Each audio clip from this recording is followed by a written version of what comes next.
लोग कहते हैं कि अच्छी आवाज वो होती है जो बेस में बोला जाए जी। लेकिन मेरा मानना यह है आवाज किसी की खराब नहीं होती, अच्छा और बुरा बोलने का अंदाज होता है।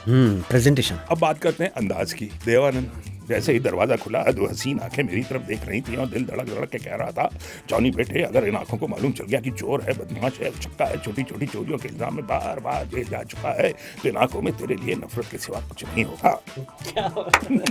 ये इतना बड़ा समंदर है ना राजेश। हाँ हाँ। आप इसमें जितने गोते लगाएंगे उतने मोती निकलेंगे, जितने गोते लगाएंगे। बल्ले बल्ले शावा शावा आ गया फिर से राजू कावा। यस, आपका अपना प्यारा राजेश कवा एक बार फिर से लेकर वॉइस एक्टिंग की जुगलबंदी विद राजेश कवा। Mind blowing episode.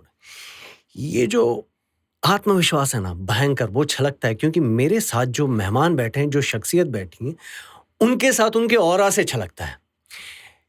इनके बारे में मैं क्या कहूं कि ये आवाज बहुत ही परिचित होगी विविध भारती सुनने वालों के लिए। हैं? कान खड़े हो गए। आज मेरे साथ हैं अमरकांत दुबे सर जी, जो 35 सालों से रेडियो के जरिए आपका मनोरंजन करते आए हैं। तो thank you so much sir, voice acting की जुगलबंदी में आने के लिए और अपना कीमती वक्त निकाल के बहुत सारी बातें हमारे साथ शेयर करने के लिए। Thank you sir. बहुत बहुत शुक्रिया, मेरा इस तरह से इंट्रोडक्शन दिया भैया राजू। नहीं अब तुमको राजू कावा कहूँ या राजेश कहूँ, सर जो मन में आता है चलेगा सर, दौड़ेगा। तो वो जो वॉइसिंग के दिनों में कई बार बीच बीच में बोलता था। खैर, फिलहाल हमारे जो श्रोता हैं, मतलब श्रोता यानी विविध भारती के, हाँ। वो तो मुझे जानते हैं जी। इस मंच पे मैं पहली बार हूँ जी। लेकिन आज आपने ये जो जुगलबंदी वाली बात की है ना, ये एकदम मुझे, जब आपने कहा कि यार ये करना है तो मुझे भी लगा यार आवाज की जुगलबंदी कुछ नया नया मामला है। हाँ, क्योंकि मैं ये छाती ठोक के कहना चाहूँगा कि सर आपके साथ बहुत काम किया है, बहुत सारे किरदार हमने डिज़ाइन किया, आपने बहुत सिखाया है, बहुत गाइड किया है। लेकिन मैं आपको कहना चाहूँगा कि ये मैं मानता हूँ, आप भी मानते हैं कि वॉइस एक्टिंग जो है, ड्रामा है, रेडियो ड्रामा कह लें, ऑडियो ड्रामा कह लें, वो बेस है इस क्राफ्ट का। उसके बिना सारी चीज़ें कहीं ना कहीं कम पड़ेंगी या निर्जीव है, मैं तो कहूँगा। तो उसी चीज़ को मैं ज़्यादा तवज्जो देता हूँ, ज़्यादा वज़न रखता हूँ उस चीज़ पर, क्योंकि मैं ताल्लुक़ रखता हूँ वॉइस एक्टिंग यानी कि एक्टिंग थिएटर से। नाटक किए मैंने, गुजराती प्लेस और काफ़ी। तो आज जो भी वॉइस एक्टर बनना चाहते हैं या एस्पायरिंग वॉइस एक्टर या इस क्राफ्ट को प्यार करते हैं, चाहते हैं, तो उन तक यह बात पहुंचानी बहुत ज़रूरी है कि इन सारी चीज़ों की नींव है, वो है voice acting, drama, audio drama. तो इसीलिए मैं ये शो कर रहा हूँ। हालांकि लॉकडाउन में काफ़ी लोकप्रिय हुआ और अभी मंत्रा भाई की सपोर्ट के साथ हम लोग फुल पावर ये कर रहे हैं। लेकिन मैं देखिए अमरकांत दुबे सर जो हैं वो एक्टर हैं, वॉइस एक्टर हैं, लेखक हैं। लेखक दोनों सिरे से अगर देखा जाए, इंडिपेंडेंट जो नई चीज़ें होती हैं वो भी लिखते हैं, और किसी चीज़ को अच्छा ट्रांसक्रिएट करना या नई दिशा देनी है तो वो भी कर लेते हैं। और डबिंग डायरेक्टर हैं। डबिंग डायरेक्टर से ज़्यादा मैं अच्छा शब्द मुझे लग रहा है, क्योंकि मैंने आपके साथ बहुत काम किया। आप वॉइस डायरेक्टर हैं, आप बहुत सारे कैरेक्टर डिज़ाइन करते हैं, वो मायने रखता है। मैं यहाँ पे थोड़ा सा तुमको रोकना चाहूँगा। हाँ। मेरा मानना है कि डबिंग और वॉइसिंग अलग चीज़ है, जमीन आसमान का फर्क है। ओके, करेक्ट है, जमीन आसमान का फर्क। जी हाँ। एक डबिंग एक्टर एक बहुत अच्छा वॉइस आर्टिस्ट होगा, इसमें बहुत बड़ा क्वेश्चन मार्क है। लेकिन एक वॉइस एक्टर वो बहुत शानदार डबिंग आर्टिस्ट हो सकता है। यस, बेशक मैं हम लोग सब डिटेल में जानना चाहेंगे, सुनेंगे आपसे, लेकिन ये स्टेटमेंट आपसे सुन के बहुत अच्छा लगा। अब मैं आपको बताता हूँ इसी चीज़ को लेकर एक बात। 2015 या 2014 से मैं डबिंग आर्टिस्ट हूँ, ये शब्द बोलना मैंने बंद कर दिया है। 2015 से मैं कहता हूँ कि हाय, दिस इज़ राजेश कवा, मैं एक वॉइस एक्टर हूँ, मैं यही कहता हूँ। और मेरे ख्याल से ये सभी जो सुनने वाले हैं, जो चाहते हैं इस क्राफ्ट को और मुझे, वो तत्काल कनेक्ट करेंगे। क्यों? क्योंकि बहुत बड़ी डेफिनेशन है वॉइस एक्टर की, बहुत ही मतलब इनफाइनाइट, अनंत है बहुत। और डबिंग आर्टिस्ट का एक लिमिटेड है, अगर वो डेफिनेशन कहा जाए तो मैं कहूँ तो। इसलिए मैं कहता हूँ, और फिर मैंने 2014-15 से ये कहना शुरू किया, उसके बाद तो काफ़ी लोग इस्तेमाल कर रहे हैं।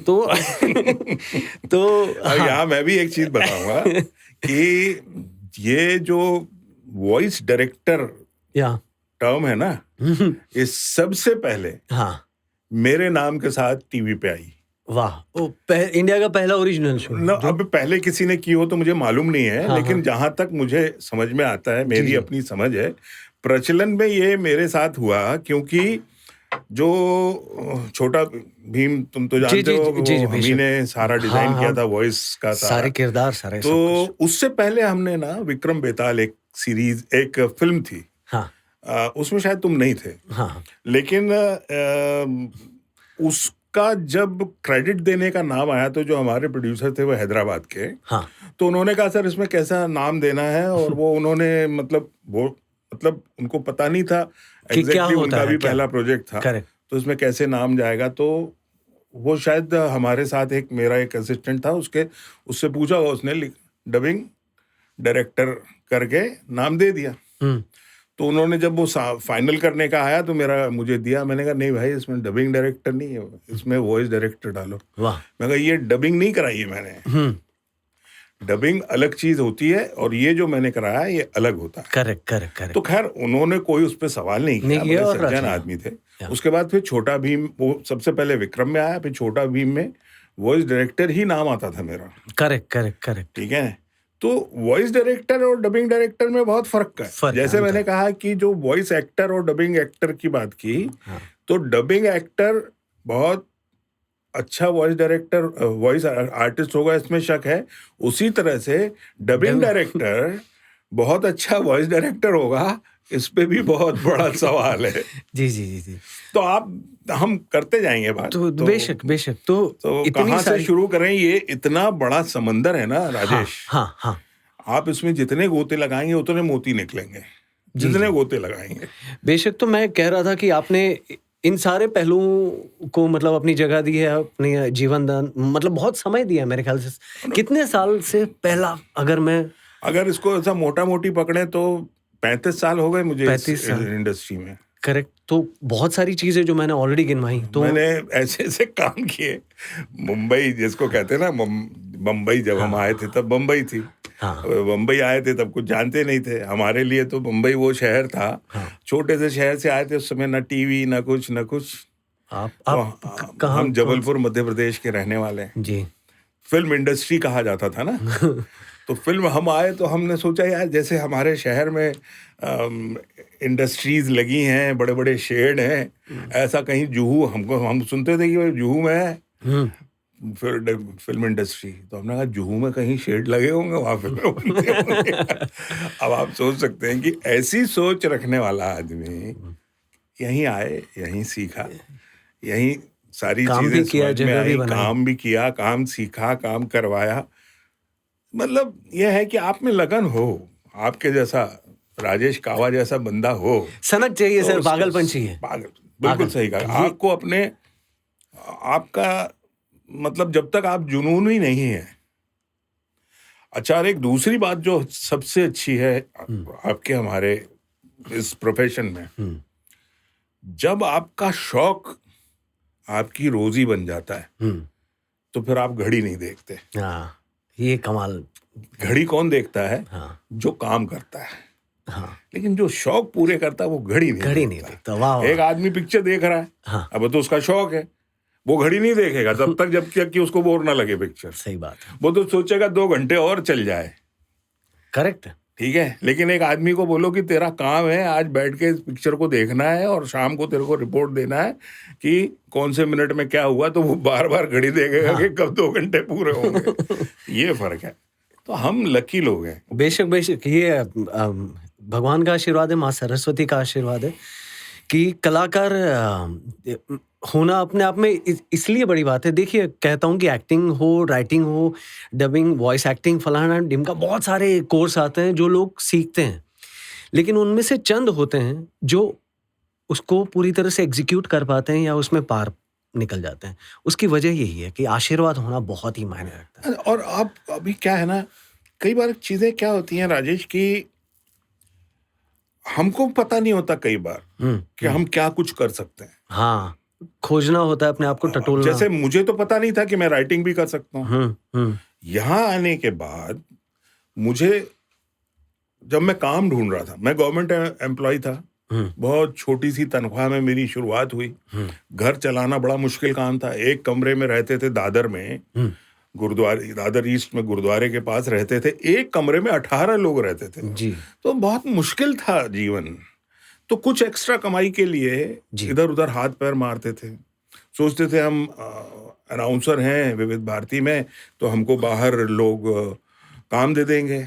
उस समय तो रेडियो का जमाना था, कोई टीवी था नहीं। मतलब टीवी या नहीं, बस एक दूरदर्शन था। ये बात कर रहे हैं आप मुंबई 88 की बात कर रहा हूँ मैं। 88 की बात कर रहा हूँ। करेक्ट। तो उस जमाने में कहाँ एक मेट्रो चैनल हुआ करता था। सही बात है। तो वो वैसा कुछ था नहीं कोई और। अगर एक्स्ट्रा कोई कमाई या काम कुछ था तो वो साउथ की फिल्में यहाँ आती थी, वो डब होती थी, या हिंदी फिल्मों में जो डबिंग क्राउड की होती थी वो होती वो थी। भी रेशियो कम वो भी था। बहुत वो था। और उसमें भी सारे ग्रुप्स बने हुए थे, लिमिटेड आर्टिस्ट, सबके कंफर्ट जोन और सारी सब अपने अपने उसमें करते थे। तो बड़ा मुश्किल था। हाँ, स्पॉन्सर्ड प्रोग्राम जो अब नहीं चलते हैं, अभी नहीं चलते हैं, लेकिन जो कुछ भी टीवी पे चलता है वो सब रेडियो की ही देन है जी। रेडियो पर ही जो था। अब चाहे आप बिना का गीत माला ले लीजिए, सिबा का गीत माला ले लीजिए, या जैसे रजत शर्मा का इतना बड़ा शो है जनता की अदालत, ये तो एस कुमार का फिल्मी मुकदमा अमीन सयानी साहब करते ही थे। ये एस कुमार का फिल्मी मुकदमा के नाम से चलता था। स्पॉन्सर्ड प्रोग्राम था, रेडियो पे चलता था। ठीक है। और भी कहते पत्थर बोल उठे, ठीक है। और फिर वो प्रोग्राम हुआ करता था मोदी के मतवाले राही। तो ऐसे कितने ही प्रोग्राम थे जो धीरे धीरे जब रेडियो का सूरज अस्त होने लगा, यानी इस पे जब स्पॉन्सर्ड प्रोग्राम धीरे धीरे कम होने लगे, तो वही सारे फॉर्मेट उठ के टीवी ने एक्सेप्ट कर लिए। तो इस क्राफ्ट को लेकर कुछ ऐसी बातें जो अनछुए पहलू, फिर चाहे वो आज तक किसी ने टटोले ना हो या फिर कोई किसी ने टटोलना चाहा ही ना हो, हाँ, वैसी बात। तो चल अभी हम फिर एक काम करते हैं, क्योंकि बहुत वास्ट सब्जेक्ट और मैं हमेशा ना कड़वा सच बोलने में बहुत ही मैं अव्वल नंबर पे हूँ, और लोगों को आदत हो गई है मेरी बातों की। तो आप बेशक हर बात, मेरे बारे में भी मालूम है, इसीलिए हर बात हम लोगों के सामने काम करते हैं। हम से पहले आवाज पे बात करते हैं। जी जी। तो लोग कहते हैं कि अच्छी आवाज वो होती है जो बेस में बोला जाए। जी। अब कई लोगों को ऐसी आदत होती है जिनको ऐसा जिसको ये गलतफहमी हो जाए मेरी आवाज बहुत अच्छी है, तो वो हमेशा बेस में बात करने लगता है। अगर मान लो मुझे ये मुखालता हो जाए कि मेरी आवाज बहुत अच्छी है, तो मैं कहूँगा अरे भाई जरा एक गिलास पानी देना। या उसका मेरा फोन हेलो। तो ऐसे कई लोग हैं जिनको ये मुखालता रहता है कि मेरी आवाज बहुत अच्छी है। उनको आप फोन करो तो वो बेसमेंट में ही बैठ के बोलते हैं। बिल्कुल। हेलो, हाँ जी, मैं अमरकांत बोल रहा हूँ, कहिए क्या काम है। ऐसा। लेकिन मेरा मानना यह है कि आवाज किसी की खराब नहीं होती। अच्छा और बुरा बोलने का अंदाज होता है, प्रेजेंटेशन, आप कैसे बोल रहे हैं। करेक्ट। ये अच्छा या बुरा होता है। अगर अच्छी और बुरी आवाज होती तो ईश्वर ने इतने तरीके की आवाजें बनाई हैं। आप मुझे बताइए, रानी मुखर्जी की आवाज इतनी हस्की वॉइस है, लेकिन ऐसे कितने होंगे जो उसी आवाज के मुरीद हैं। कई लोग। सही बात है। राधा सेठ एक कलाकार थी, रिकू सन्याल एक हमारी न्यूज रीडर थी, उनकी इतनी बेस वॉइस थी। वो सब अलग अलग आवाजें, आवाज के अलग अलग प्रकार हैं। आप अभी, मैं कहता हूं, एक आप नीचे चले जाएं, ऑटो रिक्शे को रोकें, उससे बात करें, हो सकता है कि आप उसकी आवाज सुन के एकदम मोहित हो जाएं। लेकिन वो तो बेचारा रिक्शा चला रहा है, उसको मालूम नहीं कि मैं अपनी आवाज को कैसे इस्तेमाल करूं। करेक्ट है। तो जिस तरह से आवाज अच्छी या बुरी नहीं होती, उसी तरह से आवाज का इस्तेमाल अच्छा या बुरा होता है। ये बहुत अच्छा बोला है सर, है ना। जिस तरह आवाज अच्छी या बुरी नहीं होती, उसी तरह आवाज का इस्तेमाल अच्छा या बुरा नहीं होता। आपको उसको अच्छा बनाना है। ठीक है। अब जैसे मैं हूँ, मुझे मैं भी जब आया विविध भारती में, जब मैं प्रेजेंटेशन करता था, तो मैंने तो पहली बार माइक देखा। ठीक है। अब हमारा एक प्रोग्राम हुआ करता था मनचाहे गीत, ठीक है, जो लेटर बेस्ड प्रोग्राम था। जी जी। श्रोता पत्र लिखते थे, हम बताते थे कि भाई ये इन्होंने। तो जब मैं शुरू में आया तो मुझे तो मतलब जब ऑडिशन के थ्रू सिलेक्शन होता है तब ये नहीं देखा जाता एकदम कि आपकी प्रेजेंटेशन बहुत अच्छी है या बहुत बुरी है। करेक्ट। वो ये देखते हैं कि आवाज की जो आवाज है वो जब माइक्रोफोन पे जाएगी तो वो और कितनी अच्छी हो सकती है। करेक्ट।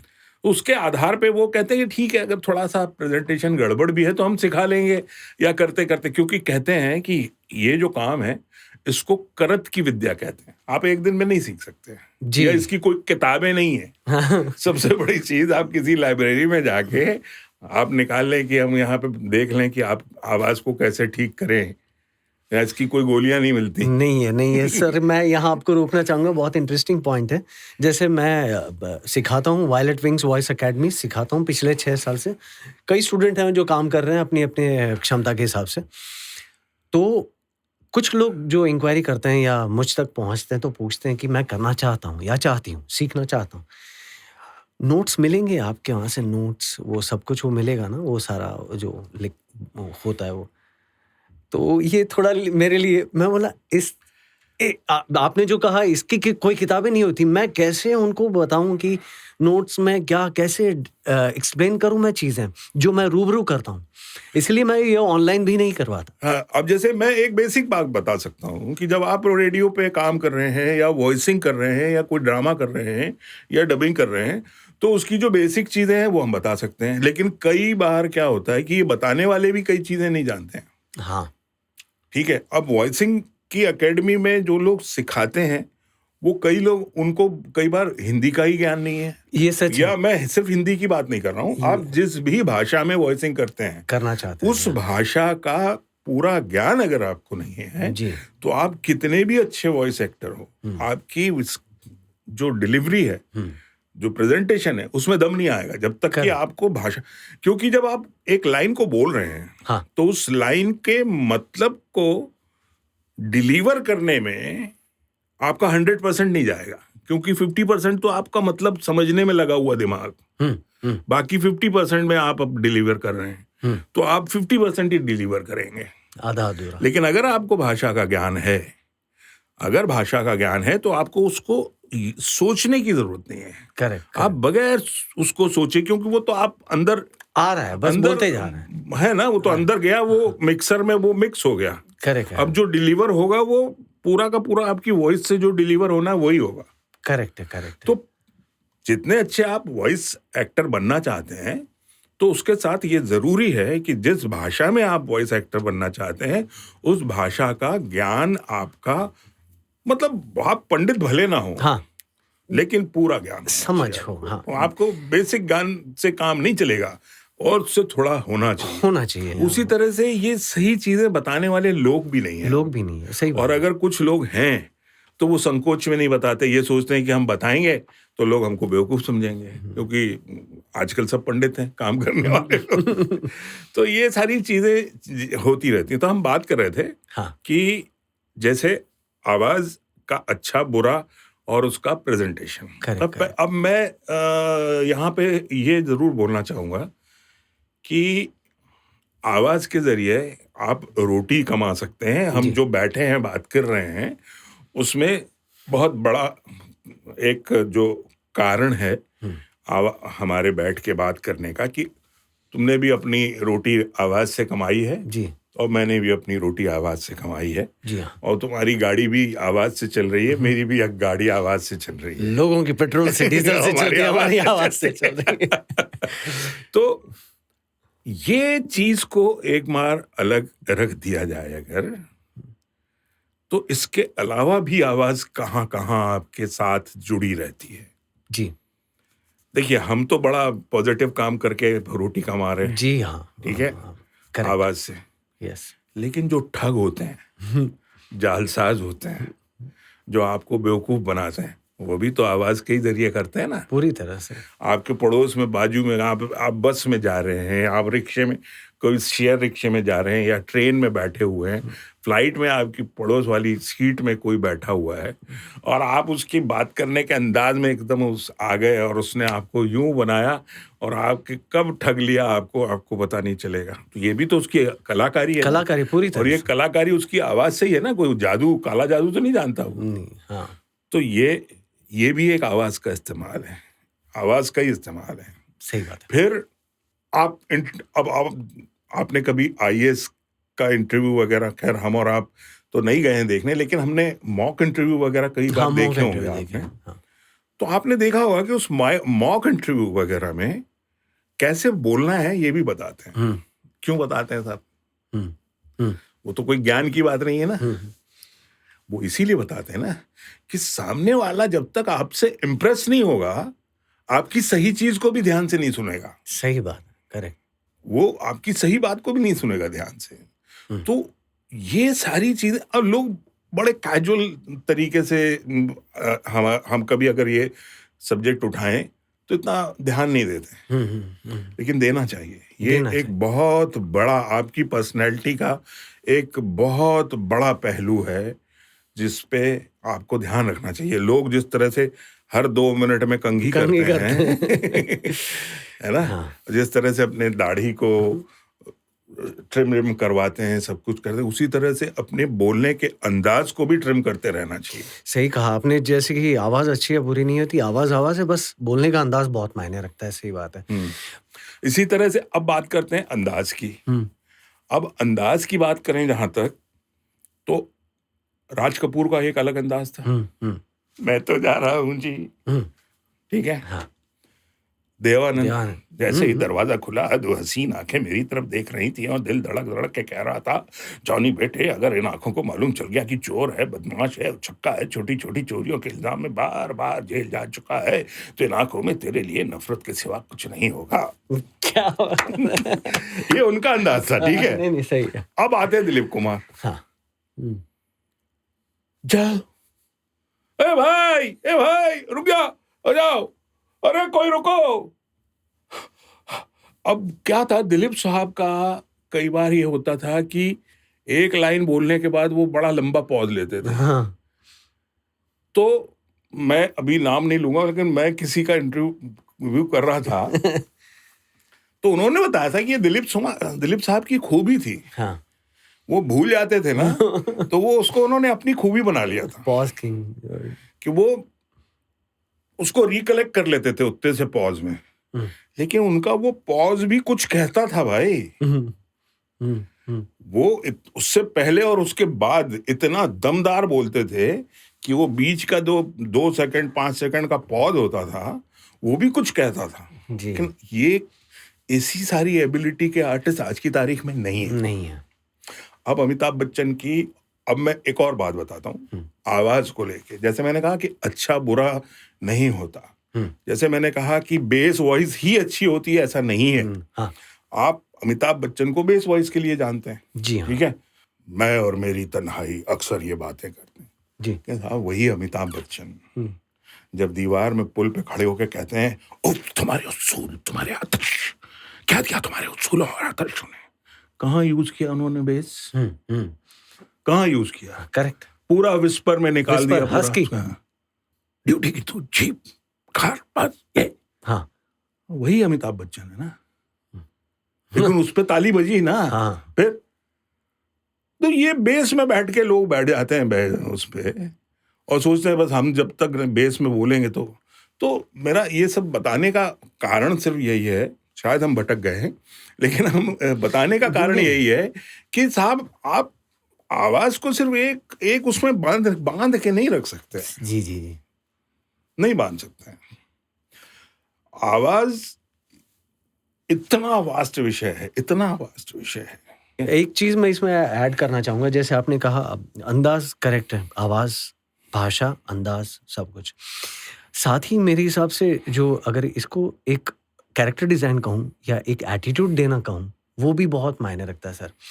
क्योंकि हम बहुत सारे किरदार किए हैं, अलग अलग प्रोजेक्ट। जैसे आपने अभी विक्रम की बात की है ना, विक्रम बेताल है ना, तो सीरीज में विक्रम में था, वो अलग थी। वो अलग हाँ, थी, तो ये पहले वाला फिल्म अलग था। था। लेकिन हाँ। मैं वही कह रहा हूँ कि मैंने जग्गू बंदर की आपके पास, विक्रम किया, अब और जैसे भी तुम्हारे बहुत सारे जग्गू किए। बंदर की बात कर हाँ, लेते हैं।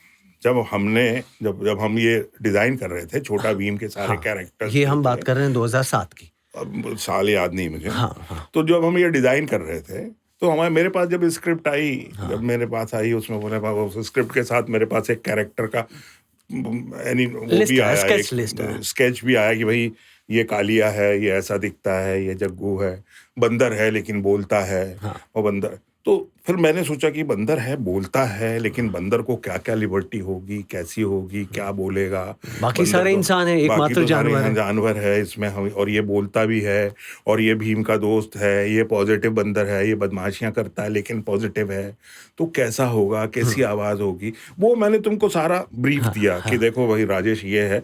अच्छा, तुम्हारी खासियत थी जानवरों की आवाजें तुम बहुत अच्छी निकालते हो, ठीक जी, है ना। जी। जहां तक मुझे याद है कि तुमने वो ऋतिक रोशन की क्रिश फिल्म में में भी मंकी तुमने में, की है, मंकी है ना। हाँ, तो मुझे ये मालूम था कि तुम अलग अलग निकालते, तो मैंने तुम्हें ये सारी ब्रीफ दी कि देखो भाई ये वॉइस डायरेक्टर होता है, हाँ, ठीक आप, है। अभी हम डबिंग डायरेक्टर पे भी बात करेंगे। हाँ, तो ये सारी ब्रीफ दी, कालिया को दी। हाँ, कालिया नेगेटिव कैरेक्टर है, मौसम से जब हमने हाँ, करवाया हाँ, कालिया का, कि उसको हमने बताया कि भाई ये देखो, एक तो ये मोटा है, इतना मोटा है, ठीक है, तो उसकी आवाज गोल गोल होनी चाहिए, ओ वो वो ऐसी अंदर अंदर हाँ, घूमनी थोड़ी चाहिए, मफल्ड राउंड। मफल्ड आनी चाहिए।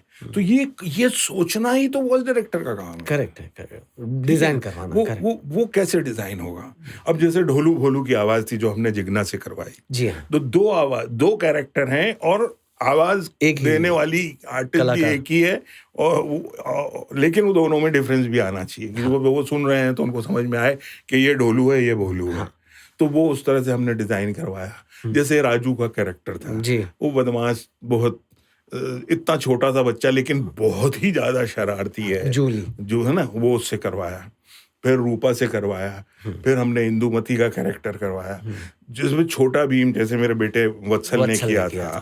तो वो, अब मैं बताऊं, शुरुआत में तो इसके हिंदी डायलॉग्स पर इतनी हमारे चैनल के साथ वो कि नहीं साहब इतनी हिंदी, हमने कहा देखिए साहब, आप जिस एरा की हम बात कर रहे हैं उस एरा में उर्दू पैदा नहीं हुई थी, तो हम उर्दू तो रखेंगे नहीं। करेक्ट है। तो मुझे बाद में किसी के घर में गया था तो उन्होंने कहा कि हम छोटा भीम आपका देख देख के मेरा लड़का भी आके कहता है, जी पिताजी क्या आदेश है कहिए। लेकिन एक चीज थी छोटा भीम के साथ उस जमाने में, कि माँ बाप छोटा भीम देखना अलाउ करते थे। सही बात है। ऐसा दूसरे सीरियल्स में नहीं होता था। नहीं। ये तब तक की बात थी जब तक हम करते थे, ठीक है। आवाज के बारे में मैं यही कहना चाहूंगा कि आप as director, as writer, as voice actor, ये सारे जो आप अलग अलग पात्र जी रहे हैं अपने जीवन में। मैं तो एक्टिंग भी की, मैंने अमानत, मैं उससे पहले कैंपस 250-300 एपिसोड, अमानत, तहकीकात, दादा मुनी के साथ मैंने काम किया, सब कुछ किया।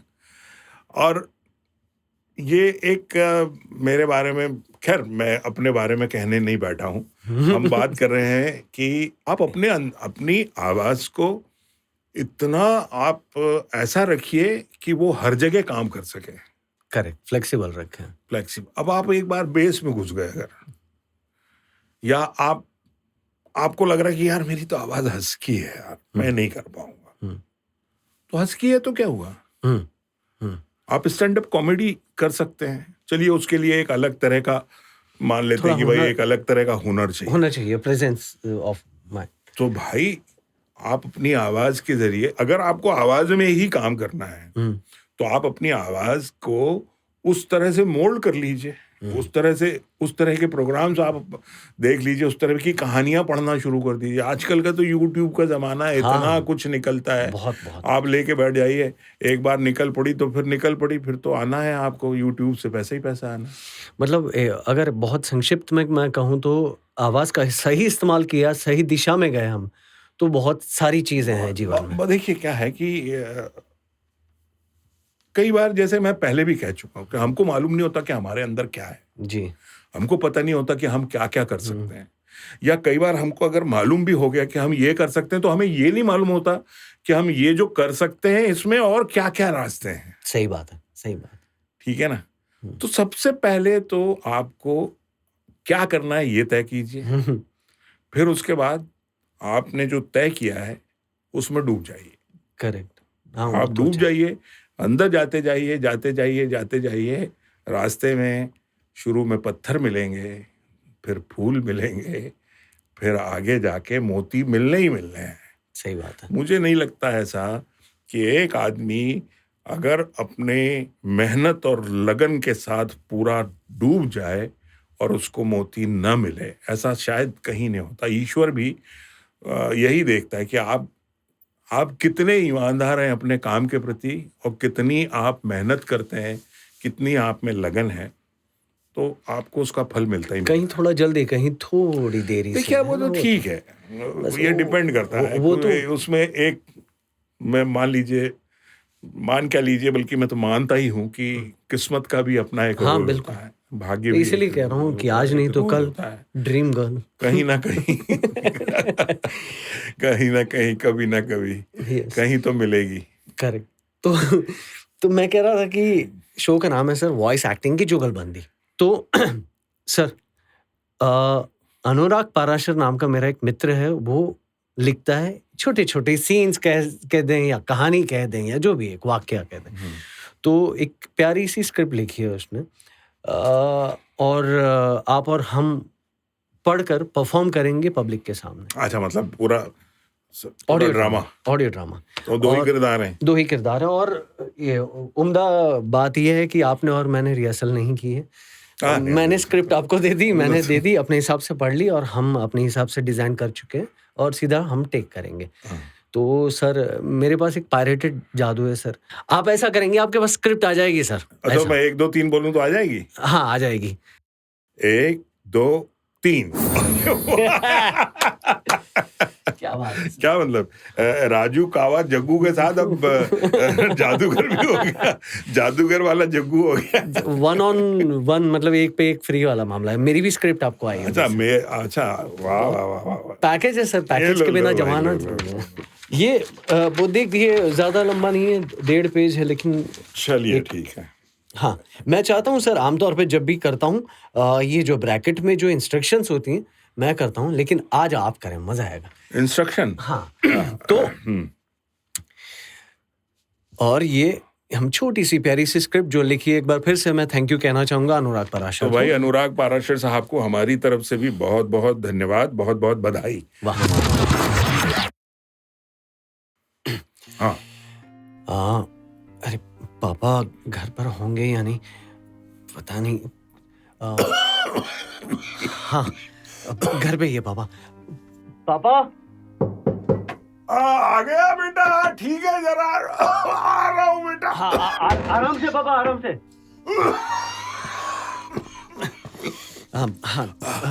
हाँ, पिताजी।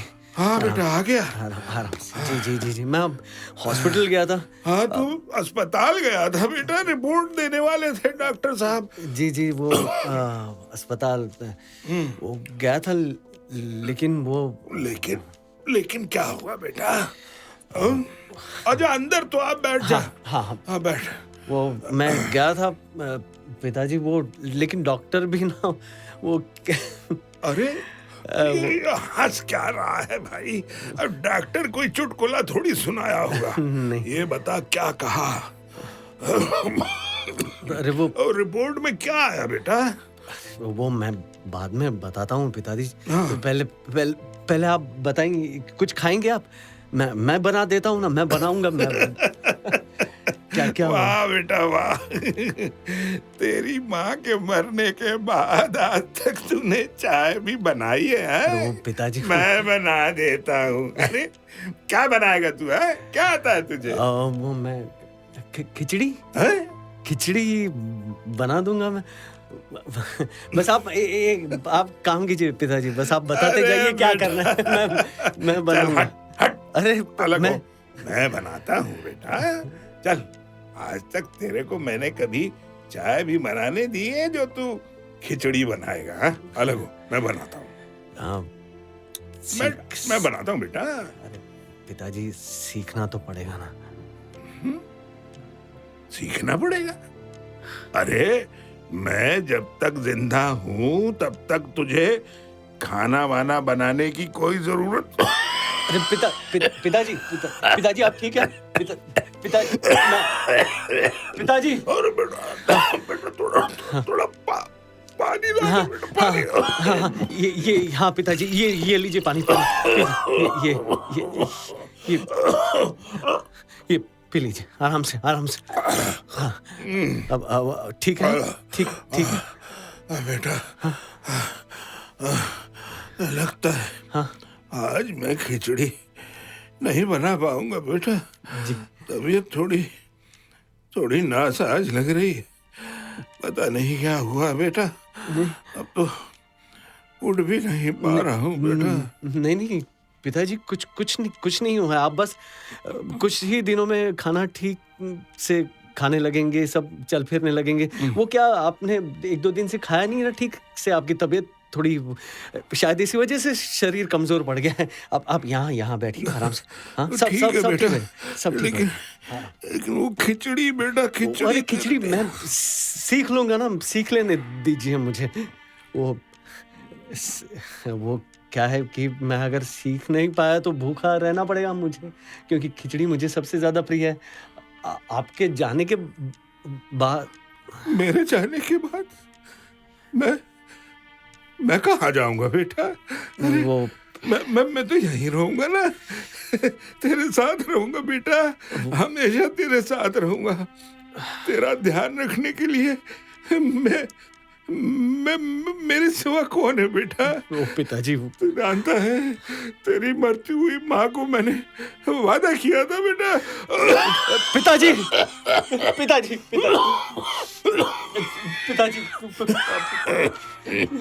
शांत। कमबख्त ये खांसी जान लेकर रहेगी लगता है। पता नहीं बेटा मुझे क्या बीमारी हुई है, डॉक्टर ने भी नहीं बता। कुछ नहीं हुआ है पिताजी, आपको कुछ नहीं हुआ। ये खांसी तो बस यूं ही, ये नहीं, बस ये नहीं बेटा। पिताजी ऐसे कुछ नहीं है बेटा। पिताजी मैं कुछ तो है मुझे। तू बताता क्यों नहीं बेटा मुझे कि रिपोर्ट में क्या आया? पिताजी नहीं। अरे बेटा कोई बड़ी बीमारी तो नहीं है बेटा? नहीं पिताजी, क्या बात कर रहे हैं आप? ऐसा कैसे हो सकता है? आप देखिए पिताजी, आप जैसे मजबूत इंसान को, जिसने गांव का देसी घी खाया हो, उसमें कोई बीमारी हो सकती है? पर नहीं, कुछ नहीं होगा। तू मुझे बताता क्यों नहीं बेटा कि रिपोर्ट में क्या आया है?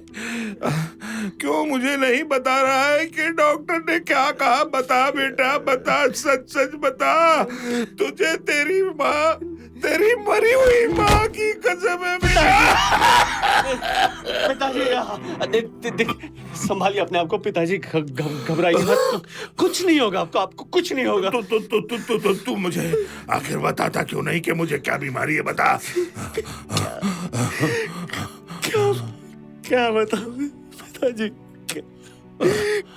क्या बताऊं आपको? अच्छा चल क्या बीमारी है ये मत बता। कम से कम ये बता दे बेटा कि मैं और कितने दिन तक जिंदा रहूंगा। मैं और पिताजी नहीं, पिताजी शांत हो जाइए। बता दे बेटा। पिताजी क्या कहा? बता। कैंसर। हाँ? क्या कैंसर है आपको? कैंसर, डॉक्टर ने कहा है आपके पास अब बहुत कम समय बचा है, बहुत कम। बेटा पिताजी नहीं क्या मेरे पास इतना बस इतना समय है क्या कि मैं अपने बेटे को खिचड़ी खिचड़ी बनाना सिखा सकूं? पिताजी नहीं, पिताजी, पिताजी, पिताजी,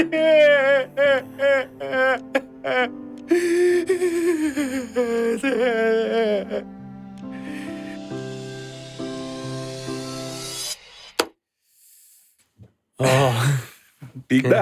अरे वाह, ठीक था भैया। सर क्या ही बताएं, ये कहते हैं रेडियो ड्रामा एक्टिंग, बाप रे। सिस्टम एक दो मिल जगह गई तो था। कहीं सही में आंसू आ गए मुझे। हाँ, आगे दोनों को आ गए। और जैसा आपने देखा पूरी तरह से ये बहुत ही नेचुरल निकल गया अपने आप। ये इसमें लाइनें जो आपने सुनी वो सारी की सारी लिखी हुई नहीं थी और कुछ बदली गई और सब कुछ ऑन द स्पॉट। जी, तो मेरे ख्याल से हमने कट तो नहीं किया ना कहीं भी? कट कहीं नहीं किया सर। अगर मैंने एक जगह गलत भी पढ़ लिया था लेकिन उसको घुमा दिया नहीं, फिर लेकिन तो मतलब नहीं भटका था। नहीं। वो मेरा क्यों वापस से पकड़ लिया था तुमने। तो आप thank you so much sir, बहुत मजा आया। लेकिन पहले मजा तो मुझे बहुत आया, बहुत मजा आया मजा करने आया। में, बहुत दिनों बाद और किया। नहीं, सच में मजा आया। और मैं चाहता हूँ कि आप जो भी एस्पायरिंग वॉइस एक्टर्स हैं या इस क्राफ्ट को जानना चाहते हैं या सीखना चाहते हैं या इस कला के बारे में रुचि रखते हैं, जो भी है, उनको आप क्या कहना चाहेंगे? कम शब्दों में अपने कुछ पॉइंटर्स बता सकते हैं। देखिए, जो मैं कहना चाहता था या जो कुछ मेरी बातें हैं वो तो मैंने बहुत सी अभी राजेश के साथ बातचीत के दौरान कही है। मैंने जैसे इसके दौरान ये कहा था कि जो भी आप करना चाहते हैं, अगर आप वॉइसिंग की फील्ड में आना चाहते हैं तो आपकी आवाज़ कैसी है इस बात को भूल जाइए। आवाज़ मेरे हिसाब से सबकी अच्छी होती है, बस बोलने का अंदाज अच्छा या बुरा होता है। उसको आप अपनी अंदाज से किसी को कैसे अपना दीवाना बना सकते हैं वो आपको खुद ही करना पड़ेगा, वो खुद कीजिए। दूसरी बात, जिस भाषा में आप वॉइसिंग करना चाहते हैं उस भाषा का अच्छा ज्ञान अर्जित कीजिए। फील्ड में आने से पहले उसको अच्छे से पढ़िए। लोगों ने पढ़ना लिखना छोड़ दिया है, पढ़िए, अच्छी किताबें पढ़िए, नाटक की किताबें, उपन्यास पढ़िए, जिस भाषा में भी आप काम करना चाहते हैं उस भाषा के, क्योंकि अगर आप अपनी भाषा के